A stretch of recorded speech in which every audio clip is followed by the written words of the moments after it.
বাহরাইনে আসছে গরমের দিন। এ সপ্তাহে তাপ ছাড়াতে পারে 40 ডিগ্রি সেলসিয়াস। কুয়েতে পথে ঘাটে অস্থায়ী দোকানে অভিযান, প্রবাসীরা আটক। সৌদিতে ডাক্তারদের সফলতা, আবারও জটিল অপারেশনে আলাদা করা হলো জোড়া শিশু। আর ওমানে পাহাড়কে বানানো হচ্ছে পর্যটন কমপ্লেক্স। এসব খবর নিয়ে আজকের মধ্যপ্রাচ্যের নিউজ আপডেট, সাথে রয়েছে আমি পৃথ্বী বিশ্বাস। চলে যাচ্ছি বিস্তারিত খবরে। বাহরাইনে আসতে যাচ্ছে গরমের দিন। মে মাসের দ্বিতীয় সপ্তাহটির শুরু তুলনামূলক স্বস্তিদায়ক হলেও আবহাওয়ার পূর্বাভাস বলছে ভিন্ন কথা।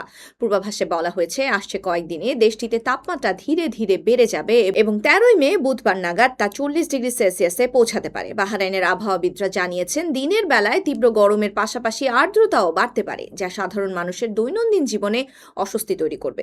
বিশেষ করে খোলা স্থানে কাজ করা শ্রমিক ও বাইরে চলাচলকারীদের সতর্ক থাকতে বিশেষভাবে পরামর্শ দেওয়া হয়েছে। সাথে পানি রাখা, নিয়মিত পানি পান এবং রোদ সম্পর্কে সতর্ক থাকতে বলা হয়েছে। ঠান্ডা বাতাস ও তুলনামূলক সহনীয় আবহাওয়া থেকে বাহরাইন ধীরে ধীরে তীব্র গ্রীষ্মের দাবদাহে প্রবেশ করতে যাচ্ছে, যা মধ্যপ্রাচ্যের চলমান গরম মৌসুমের শুরুরই অংশ বলে মনে করছেন সংশ্লিষ্টরা। কুয়েতের মাহবুলা এলাকায় পথে ঘাটে অবৈধভাবে গড়ে ওঠা অস্থায়ী দোকান ও স্টলের বিরুদ্ধে বড় ধরনের অভিযান চালিয়েছে দেশটির পুলিশ ও নিরাপত্তা বাহিনী। অভিযানে বিভিন্ন দেশের 10 প্রবাসীকেও আটক করা হয়েছে। 8 মে শুক্রবার পরিচালিত এই অভিযানে মাহবুলার 3টি আলাদা এলাকায় থাকা অবৈধ স্টলগুলোতে অভিযান চালানো হয়। সেখানে অনুমতি ছাড়া খাবার, আনাজপাতি, নিত্য প্রয়োজনীয় জিনিসপত্র ও বিভিন্ন পণ্য বিক্রি করা হচ্ছিল বলে কর্তৃপক্ষ প্রমাণ পেয়েছে। অভিযানে অংশ নেওয়া কর্মকর্তারা জানিয়েছেন এসব দোকান দীর্ঘদিন ধরে অবৈধভাবে পরিচালিত হচ্ছিল এবং এ নিয়ে স্থানীয়দের কাছ থেকেও অভিযোগ পাওয়া গেছে। পরে পুলিশ ঘটনাস্থলে গিয়ে স্টলগুলো সরিয়ে দেয় এবং জড়িত ব্যক্তিদের জিজ্ঞাসাবাদ করে। আটক 10 প্রবাসীর মধ্যে 2 জনের বিরুদ্ধে আগে থেকেই গ্রেফতারি পরোয়ানা ছিল বলেও জানা গেছে।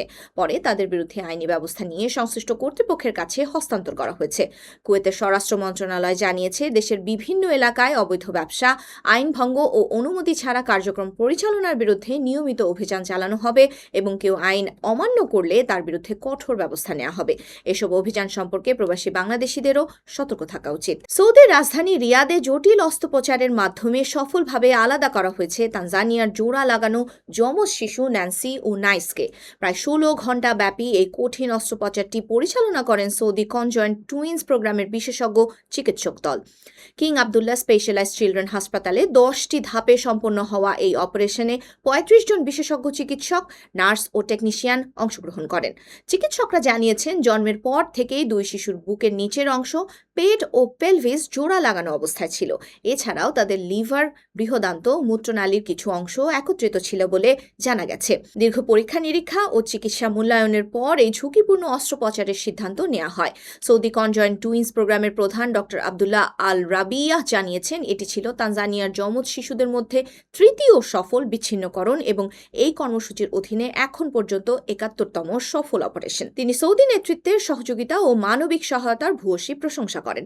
সফল অস্ত্রোপচারের পর শিশু দুটির পরিবার চিকিৎসকদের প্রতি কৃতজ্ঞতা প্রকাশ করেছে এবং তাদের নতুন জীবনের জন্য আশা প্রকাশ করেছে। ওমানের রাজধানী মাসকাটে প্রায় 53 বিলিয়ন দিরহাম ব্যয়ে নতুন একটি বড় পর্যটন কমপ্লেক্স নির্মাণের ঘোষণা দেওয়া হয়েছে।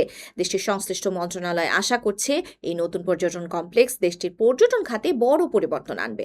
মাসকাট হিলস এলাকায় গড়ে তোলা এই আধুনিক প্রকল্পে থাকবে বিলাসবহুল হোটেল, আবাসিক ইউনিট, বিনোদন কেন্দ্র, রেস্টুরেন্ট, শপিং সুবিধা এবং পর্যটকদের জন্য আধুনিক অবকাঠামো। ওমান সরকার জানিয়েছে প্রকল্পটি দেশের পর্যটন শিল্পকে আরও শক্তিশালী করার পাশাপাশি বিদেশি বিনিয়োগ আকর্ষণ এবং নতুন কর্মসংস্থান তৈরিতে গুরুত্বপূর্ণ ভূমিকা রাখবে। পরিকল্পনা অনুযায়ী প্রকল্পটি এমনভাবে তৈরি করা হবে যাতে আধুনিক স্থাপনার সঙ্গে ওমানের প্রাকৃতিক সৌন্দর্য ও পাহাড়ি পরিবেশের সমন্বয় একত্রে বজায় থাকে। সংশ্লিষ্ট কর্মকর্তারা বলছেন এই উন্নয়ন প্রকল্প ওমান ভিশন 2040 অংশ, যার লক্ষ্য দেশের অর্থনীতিকে তেল নির্ভরতা থেকে বের করে পর্যটন সহ অন্যান্য খাতকে আরও শক্তিশালী করে তোলা।